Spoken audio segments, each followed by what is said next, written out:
কুরবানি ও আকিকা একসাথে দেওয়া যাবে কিনা, মেয়েদের আকিকা দেওয়ার নিয়ম কি, 7 ভাগের কমে কুরবানি দিলে কুরবানি হবে কিনা, আকিকার গোশত পিতামাতা খেতে পারবে কিনা, কুরবানির গোশত 3 ভাগ না করলে কুরবানি হবে কি।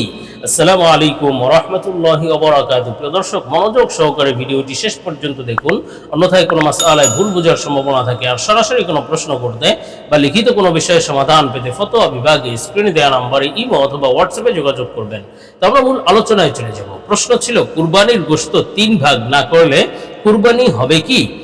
দেখুন, কুরবানির গোশত 3 ভাগ করা মুস্তাহাব, অত্যন্ত গুরুত্বপূর্ণ একটি আমল। কুরবানির সময়টি সাধারণত আনন্দের সময় এবং মানুষ এই সময় গোশত খেয়ে আনন্দ উদযাপন করে থাকে।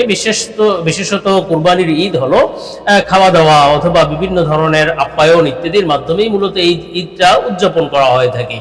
এখন এই যে কুরবানির সময় অনেকেই আছে কুরবানি দেয় না। এখন আপনি যদি নিজে কুরবানি দিয়েছেন, সব গোশত আপনিই খেয়ে ফেললেন, তাহলে যারা কুরবানি দেয় না তারা এই ঈদ কিভাবে উদযাপন করবে? এজন্য মূলত রাসূল সাল্লাল্লাহু আলাইহি ওয়াসাল্লাম রাস্তা বাতলে দিয়েছেন যে মূলত কুরবানির গোশত যেন 3 ভাগ করা হয় এবং 1 ভাগ দিবে, 1 ভাগ নিজের পরিবারের জন্য রাখবে, আর 1 ভাগ আত্মীয় স্বজনকে দিবে, আর 1 ভাগ গরিবদেরকে দিবে। তো অনেকে আছে যে গরিবদেরকে দেয় কিন্তু আত্মীয় স্বজনের খবর নেয় না। অনেক আত্মীয় স্বজন আছে যারা কুরবানি দেয়নি, তাদের কোনো খবর নেয় না, তাদের বাড়ি দূরে, তো প্রতিবেশী যারা আছে অথবা যারা চাইতে আসে তাদেরকে দেয় কিন্তু আত্মীয় স্বজনকে দেয় না। এমনও যেন না হয়। আত্মীয় স্বজনের জন্য একটা ভাগ নির্ধারণ করবে, সেটা আত্মীয় স্বজনকে আত্মীয় স্বজনের মধ্যে বিলি করবে। তারা অনেকে এমনও হতে পারে যে আত্মীয় স্বজন কুরবানি দিয়েছে, তারপরেও আপনি কিছু গোশত তাদেরকে দিন, কেননা এর মাধ্যমে সেলাই রেহমি হবে, অর্থাৎ আত্মীয়তার বন্ধন আরো সুদৃঢ় হবে, মজবুত হবে, আত্মীয়দের সাথে ভালো সম্পর্ক তৈরি হবে। এই বিষয়ে আমাদের নজর দেওয়া চাই। এজন্য আত্মীয়দের জন্য একটা ভাগ রাখার কথা বলা হয়েছে। এবং গরিব যারা অসহায় গরিব আছে, যারা কুরবানি দেয়নি, কুরবানি দিতে পারে না, তো তারাও যেন একটু আনন্দ উদযাপন করতে পারে, এজন্য তাদেরকে একটা ভাগ দিন। এটি মুস্তাহাব একটি আমল। কিন্তু কেউ যদি এমন হয়, কারো ঘরে মানুষ বেশি, কুরবানি হয়তো একটা ছাগল দিয়ে দিয়েছে অথবা একটা গরুর একটা অংশে কুরবানি দিয়েছে, তো তাদের ঘরের মানুষ বেশি, অনেক পরিবার আছে, অনেক বড় পরিবার, 40-50 জন এক পরিবারেই মানুষ, তো তাদেরকে যদি ঠিকঠাক মতো একটু পরিতৃপ্ত সহকারে খাওয়াতে হয়, তাহলে ওই যতটুকু গোশত পেয়েছে ততটুকু লাগে 1-2 বেলার জন্য। তো সেক্ষেত্রে ওই দেওয়া জরুরি নয়, অন্যদের গরিবদেরকে দেওয়া জরুরি নয়।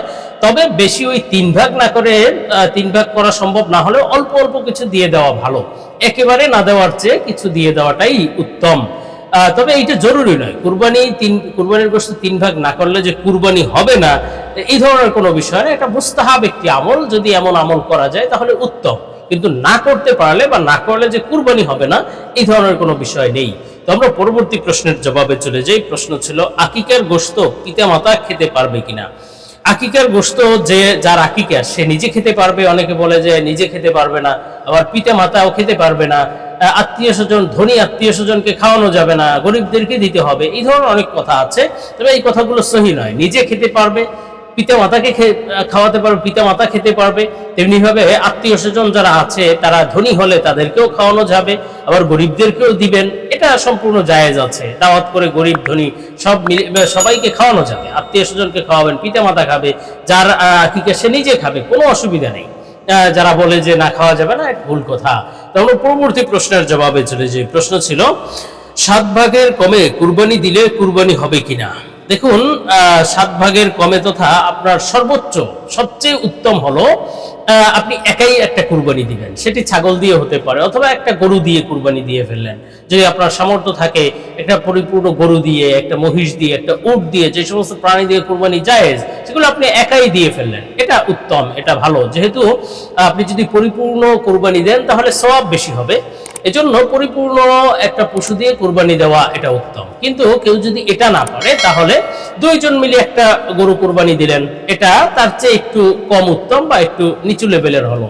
আবার 3 জন মিলে দিলেন, এটা আরেকটু নিচু লেভেলের হলো। 4 জন মিলে দিলেন, 5 জন মিলে দিলেন, 6 জন মিলে দিলেন, 7 জন মিলে দিলেন, সর্বোচ্চ 7 জন মিলে দেওয়া যাবে। এর চেয়ে বেশি যদি একটা পশুতে শরীক হয়, ছাগলে মূলত ছাগল, দুম বা ভেড়া, এই 3টে পশুতে অন্য কোনো শরীক নেওয়া যায় না, একাই দিতে হবে। আর গরু, মহিষ, তারপরে আপনার যে উট আছে, এগুলো এই 3 প্রকার পশুতে 7 জনকে, সর্বোচ্চ 7 জনকে শরীক নেওয়া যায়।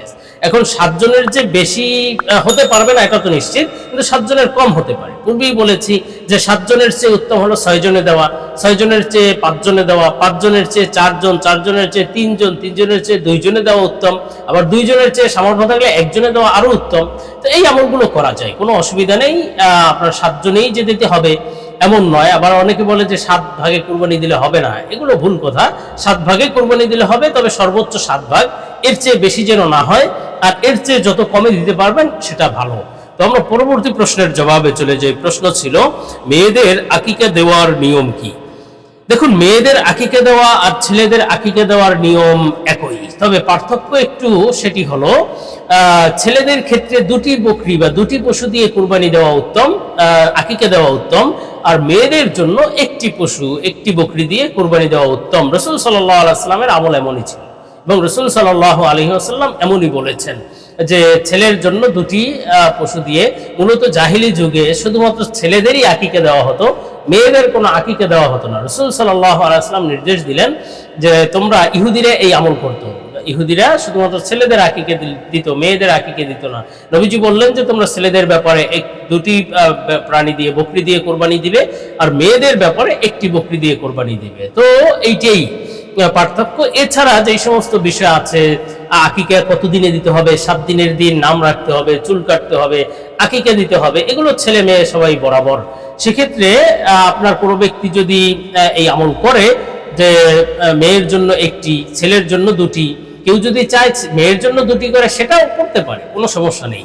তো আমরা পরবর্তী প্রশ্নের জবাবে চলে যাই। প্রশ্ন ছিল কুরবানি ও আকিকা একসাথে দেওয়া যাবে কিনা? দেখুন, এই প্রশ্নের 2টি পার্ট আছে, অর্থাৎ 2 ভাবে জবাব দেওয়া যায়। আপনি কোন ভাবে প্রশ্ন করেছেন স্পষ্ট নয়। কুরবানি ও আকিকা একসাথে দেওয়া, অর্থাৎ আপনার হয়তো কুরবানি ওয়াজিব হয়েছে, আবার আকিকাও দিতে চাচ্ছেন, সন্তানের আকিকা দেওয়াও দরকার, এটা হতে পারে। তো এটা একসাথে দেওয়া যাবে কিনা? দেওয়া যাবে, কোনো সমস্যা নেই। আরেকটি দিক হলো যে আপনি একই পশুতে কুরবানি এবং ওই একই পশুতে আরেক ভাগ আপনি আকিকার দিলেন, এটা অনেক সময় হয়। দেখা গেল 7 জনে একটা গরু দিয়ে কোরবানি দিচ্ছে, 7 জন শরীক, তো সেখানে 5 জনে আকিকার নিয়ত করেছে, আর বাকি 2 জনে কুরবানির নিয়ত করেছে, অথবা 5 জনে কুরবানির নিয়ত করেছে, বাকি 2 জনে আকিকার নিয়ত করেছে, এমন করা যাবে কিনা? তো দুটোই প্রশ্নের মাধ্যমে 2টি বিষয়ই উদ্দেশ্য হতে পারে। তো আসলে উভয়টিই জায়েজ।